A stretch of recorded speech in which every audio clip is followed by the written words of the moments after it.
Sabi niya na noong panahon daw ni Bongbong Marcos ay ni Pangulong Duterte, nag-usap daw sila, kasama siya. Putsang ina, sabi ko nga sa inyo, si Bongo hindi kasama, tapos siya kasama. Wow. Close na close. So, meron daw term sharing. Oh, ito actually itong term sharing, kung ganito ganyan, yung gustong ipapatay si Duterte ay si Marcos, pucha, sabi ko katarantaduhan to kasi buhay na buhay. Yun nga nagja-jumping jack pa. Oh. Sabi ko nga sa inyo, kung totoong tong si Pangulong Duterte may Davao Death Squad, tangin na. Marami na, patay na yan patay na sana yan si Torre. Patay na sana yung mga gumagawa ng katarantaduhan ng mga pulis diyan sa Davao. Kung totoo, wala kayong mapatunayan. So ito na naman yung bago na term sharing daw. Oh, kita mo, even Malacanang dininay yung term sharing na yan. Pakinggan nyo to. Malacanang at ni Senadora Amy Marcos ang umano'y Marcos-Duterte Term Sharing Agreement na isiniwalat ni Ramil Madriaga. Bumwelta rin ng palasyo sa sinabi ng bise na pumalya ang gobyernong tugunan ng pangangailangan ng publiko sa gitna ng oil crisis. Nakatutok si Ivan Mayrina. You swear to tell the truth? Nagulat daw si Pangulong Bongbong Marcos sa isiniwalat ni Ramil Madriaga sa House Justice Committee. Ulul! Nagulat ka pa. Mukhang pakawala nyo naman yan. Na may kasunduan sila ng mga Duterte na bababa siya sa pwesto sa taong 2025. Wala raw ganyang kasunduan. Wala pala. Hindi nyo kasi si Trillanes, nagtiwala kayo kay Trillanes, alam nyo naman na magaling gumawa ng istorya yan. Pangulo po, hindi po yan mangangampanya para lang po ibigay ang posisyon kahit kanino. Oh, so sapul ito sa muka ng mga taga-Congress. O paano yan? Falsis uno, falsis omnibus. Ang peking at ang pagsisinungaling sa isa, considering na pagsisinungaling na yan sa lahat. Kung palpak yung isa, palpak na yan lahat. Kung meron kang 10 ebidensya, yung isa pineke mo, yung siyam, tama naman, pati yung siyam, damay yun. Damay yun. O ito, sinasabi na mismo ng Malacanang. Kasi kung sinabi ng Malacanang, well, totoo naman yun na talaga nag-usap ng term sharing. Pero, hindi nila na-calculate. Hindi nila na-calculate talaga yun. Kasi pag sinabi ng Malacanang na, yes, meron talagang term sharing na usapan, ba't di kayo sumunod? So, ibig sabihin, mambubudol talaga kayo. Sasabihin naman nila na hindi, labag sa batas yun because labag talaga sa batas yun. Yung meron na kayong kasunduan, parang minamanipulate nyo yung demokrasya. So talagang i-deny ng Malacanang to, dinay ng Malacanang. Sinasabi ni Madriaga, may term sharing. Mismo sabi niya, yun ang usapan nila ni Bongbong. Tapos, pasikreto, kung hindi susunod si Bongbong, ipapatay na lang natin. Ganun yung sinasabi ni Madriaga o sinasabi ni Malacanang, hindi totoo. So, paano na yan? Diba? Nga. Pucha, wala na to, Congress. Wala na to, nakakaiya kayo. Ang sabi ko po natin, nangako po siya na siya'y magtatrabaho para sa bayan at tatapusin ang termino. Did you get a reaction from him on that particular point? Siya po ay nagulat. Hindi po ganun ang Pangulo. May bersyon din ng kwento si Senador Amy Marcos para kontrahin ang testimonya ni Ramil Madriaga. Puta, sinungaling ka kasi gago ka eh. But anyways, as I was saying, he has nothing to lose. Wala na to. This person is a walking dead. Walking dead na to. Naglalakad na lang to pero wala na tong buhay. Bakit? Wala na tong kaluluwa. Kasi susunod, titira na to sa bilibid. Titira na sa bilibid to dahil sigurado guilty to beyond reasonable doubt sa kaso ng pangingidnap.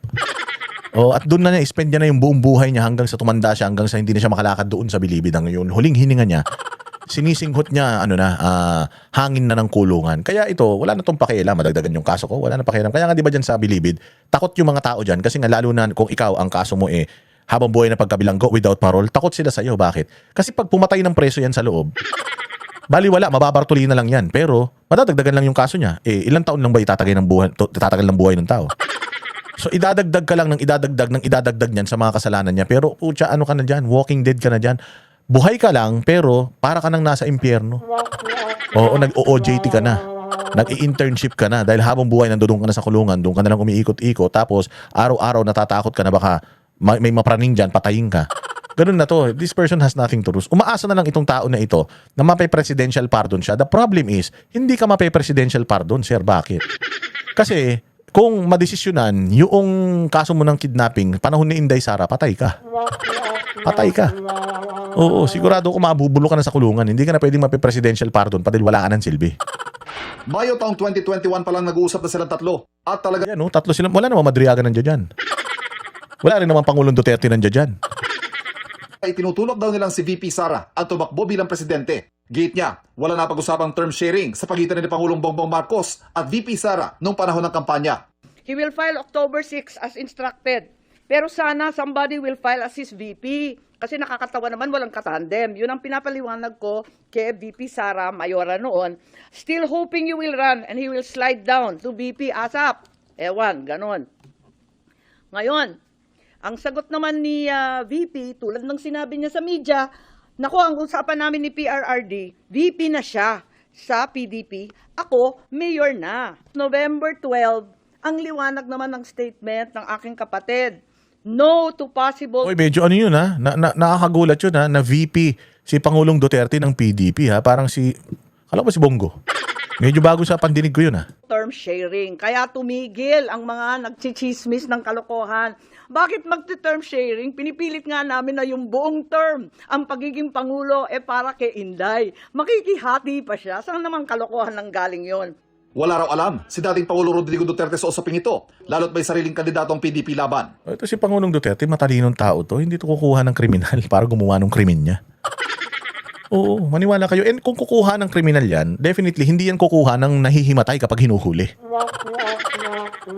Kung kukuha yan ng gagawa ng mga katarantaduhan niya, hindi iyakin, sigurado ako.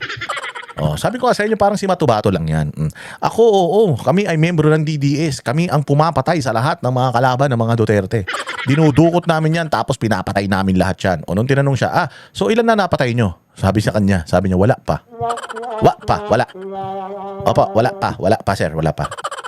O, hindi ba, mga bossing? O, tayo na ganyan na mangyayari dyan kay Madriaga na yan. Malabo rin anya ang kwento ng Madriaga na November 21 nabuo ang BBM Sara Tandem. Bongbong, Pangulong Marcos, alam mo ang katotohanan. Andun ka. Magkasama tayo. Kung hindi mo ito ipinag-uutos, walang dahilan para hindi mo itama ang kasinungalingan na ito. Huwag mong konsintihin ang mga politikong ginagamit ang sinungaling na si Madriaga. Ano po ba? Okay na. Nagsabi na si Claire Castro, dininay na ni Bongbong. So doon pa lang, sa pagdidinay pa lang ni Bongbong, di dapat wala na, di ba? Nagsinungaling na si Madriaga sa painting. Nagsinungaling na si Madriaga sa pagiging mahina daw sa eskwelahan ni Inday Sara. Napatunayan na rin kaagad, wala pa sa Senado, wala pa sa impeachment court, na mismong presidente nagsabi na hindi totoo yung term sharing. So bakit pa natin gagamitin si Madriaga? Ang kaalaman ni Senator Amy Marcos sa katotohanan. Hindi po ba dapat lumabas talaga ang katotohanan at madinig natin kung anong dapat sabihin ng sino mang witness? Gago. Isa ka pang tanga eh. Nagsinungaling na nga si Madriaga eh. Sinabi na nga ni Madriaga na may term sharing. Ikaw na nagsabi na walang term sharing. So ibig sabihin, sinungaling na si Madriaga. Bakit mo pa kailangan siyang pakinggan? Tanginan to, tanga rin eh. Hindi ka kasama sa GC. Bubu. So wala makakapaghusga ngayon kung anong katotohanan at kung anong kasinungalingan. Tanga, hindi mo pa ba kayang husgahan na kasinungalingan yung sinasabi ni Madriaga? Sinabi mo na, pinasinungalingan mo na yung sinabi niya. Anong tawag sa kanya? Di sinungaling siya. Claire, tanga ka ba? Ha? Bobo ka ba, Claire? Ganyan ba talaga ka, wala bang dugo na dumadaloy dyan sa utak mo? Inan to, irutil talaga. No? Alam mo, wala na akong kilalang taong pinakabobo. Ay kung kasi yung puno may silbi. Itong si Claire Castro wala eh. Hindi naman nabago ayon sa palasyo ang sinabi ni Madriaga na may banta sa buhay ng Pangulo o ang pagsabotahe sa kanyang administrasyon bilang bahagi ng plano sakaling hindi matupad ang kasunduang term sharing. Ipinauubaya na ito ng palasyo sa NBI. Wala namang tatangka sa buhay niya ni Bongbong. Wala namang silbi yan eh. Set-distract naman si Bongbong. Tsaka matanda na yan. O hindi kayo naglabas ng medical certificate. O anong ibig sabihin nun? Ibig sabihin nun, may sakit. Kung halimbawa man may sakit, antayin nyo na lang. O bayaan nyo na yan, medical certificate. Okay na yan. Bayaan nyo, tapusin nyo yung termino niya. Okay lang yan. Yun ang hanapan ng medical certificate kasi. O ganun, kung mamamatay. Kung mabubuhay. Pabayaan nyo na yan. Kailangan talaga matuto kayo sa aral ng nakaraan. Huwag kayong boto ng boto. Huwag kayong nagpapaloko basta-basta. Walang inuurungan. Pag tama palakpakan, pag mali ay babanat.